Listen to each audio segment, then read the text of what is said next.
नमस्कार दोस्तों, कृषि ज्ञान में आपका स्वागत है। किसान भाइयों, आज हम बात करने जा रहे हैं धान की फसल में कौन कौन सी जिंकों का इस्तेमाल करना चाहिए, कौन सी जिंक क्या क्या फायदे करती है और कितने प्रकार की जिंक आती है। सारी जानकारी दी जाएगी वीडियो के माध्यम से। अगर आपने हमारे चैनल को सब्सक्राइब नहीं किया तो सब्सक्राइब जरूर कर लें ताकि आपके लिए ऐसी जानकारी वाली वीडियो ला सके। किसान भाइयों, आज हम बात करने जा रहे हैं धान की फसल के बारे में। समय धान की रुपाई लगने वाली है, धान की नर्सरी तैयार हो चुकी है और इसलिए हम बात करने जा रहे हैं धान में ज़्यादा से ज़्यादा फुटाव, ज़्यादा से ज़्यादा कल्ले हों। हम ऐसी जिंक के बारे में बात करने जा रहे हैं, कौन कौन सी जिंक किस काम में आती है। सबसे पहले हम बात करते हैं किसान भाई, जब धान की रुपाई हो जाती है इससे 15 से 20 दिन के बाद हमें एक ऐसी जिंकों का इस्तेमाल करना है किसान भाई ज़्यादा बेनिफिट के लिए, ज़्यादा फायदा हो, ज़्यादा से ज़्यादा पौधों का विकास हो। हम बात करने जा रहे हैं 33% जिंक के बारे में। 33% जिंक तो किसान भाइयों बहुत सी कंपनियां बनाती हैं, लेकिन सबसे ज़्यादा बेस्ट जो कंपनी है मोनोदयाल की 33% जिंक जो होती है किसान भाइयों सबसे ज़्यादा अच्छी जिंक होती है। यूरिया के साथ हमें इसका प्रयोग करना है। लगभग 1 एकड़ 45 किलोग्राम यूरिया के साथ 5 से 6 किलोग्राम प्रति एकड़ के हिसाब से हमें इसका प्रयोग करना है। किसान भाई इसको डालने के बाद 1 हफ्ते में जो रिजल्ट देखने को मिलते हैं बहुत ही अजीब और देखने लायक रिजल्ट होते हैं। किसान भाइयों, जिंक जो होती है 33% पौधों का विकास करती है और पौधों में जो नए नए कल्ले देती है, जड़ों का विकास होता है, पौधों की ग्रोथ होती है। किसान भाइयों, इससे हमारी पैदावार करीब 20 से 30% तक बढ़ जाती है। अगर सही जिंक का हम इस्तेमाल करते हैं तो अच्छी पैदावार हम ले सकते हैं।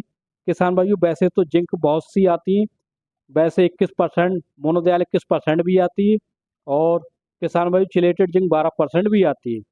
अब हम बात करें किसान भाइयों मोनोदयाल 21% के बारे में।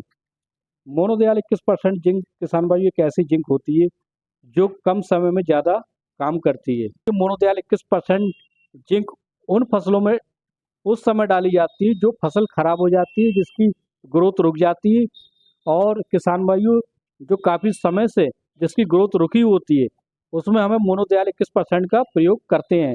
मोनोदयाल 21% किसान भाइयों एक ऐसी जिंक होती है जो तुरंत ही अपना जोर लगाती है और ज़्यादा से ज़्यादा काम करती है और जल्द से जल्द पौधों का विकास करती है और पौधों में कल्ले देने का काम करती है। इस तरीके से किसान भाइयों हम बात करते हैं चिलेटेड जिंक 12% के बारे में। 12% जिंक चिलेटेड जो होती है वो यूरिया के साथ इस्तेमाल ना करके बल्कि हम इसका स्प्रे करते हैं। किसान भाइयों, इसका स्प्रे हम ऐसे कर सकते हैं, चिलेटेड जिंक 100 या 150 ग्राम का पहुँच आता है लगभग 3 बीघा में और 200 से 250 ग्राम यूरिया का घोल बनाकर हम स्प्रे कर सकते हैं। बहुत ही गजब के लाजवाब रिजल्ट देखने को मिलेंगे। किसान भाइयों, चिलेटेड जिंक एक ऐसी जिंक होती है जो कम समय में अच्छा रिजल्ट देती है और कम मात्रा में ज़्यादा काम करती है, इसलिए किसान भाई चिलेटेड जिंक का भी आप प्रयोग कर सकते हैं। किसान भाइयों, हम सबसे पहले हम बात करें किसान भाइयों कि हम पहचान कैसे करें कि हमारे खेतों में जिंक की कमी है। किसान भाइयों, जब हमारी फसल में पीले धब्बे पड़ने लगते हैं, फसल पीली पड़ने लगती है, तब हमें इसको महसूस कर लेना चाहिए कि ये हमारी फसल में जिंक की कमी हो चुकी है और इसी समय पर हमें किसान भाइयों तुरंत सिंचाई करना चाहिए। सिंचाई करने के बाद हमें तुरंत यूरिया के साथ जिंक को मिलाकर डाल देना चाहिए, जिससे हमें बहुत अद्भुत रिजल्ट देखने को मिलेंगे। और चिलेटेड जिंक का भी हम प्रयोग कर सकते हैं, स्प्रे में अगर हम इस्तेमाल कर सकते हैं। भाइयों, जिंक का प्रयोग हमें 6 महीने में एक ही बार करना है। अगर हम लगातार जिंक का प्रयोग करते हैं तो किसान भाइयों ये उतना रिजल्ट नहीं दे पाती है, इसलिए हमें 6 महीने की फसल में चिलेटेड जिंक या कोई सी भी जिंक का हम इस्तेमाल कर सकते हैं। उसके बाद हमें 6 महीने के बाद कोई से भी हेमिक एसिड या किसी और प्रकार के जैम का, बायोजैम का हम प्रयोग कर सकते हैं, जिससे हमारी फसल बेहतरीन होगी और मिट्टी जो होगी उसकी उर्वरक क्षमता बनी रहेगी।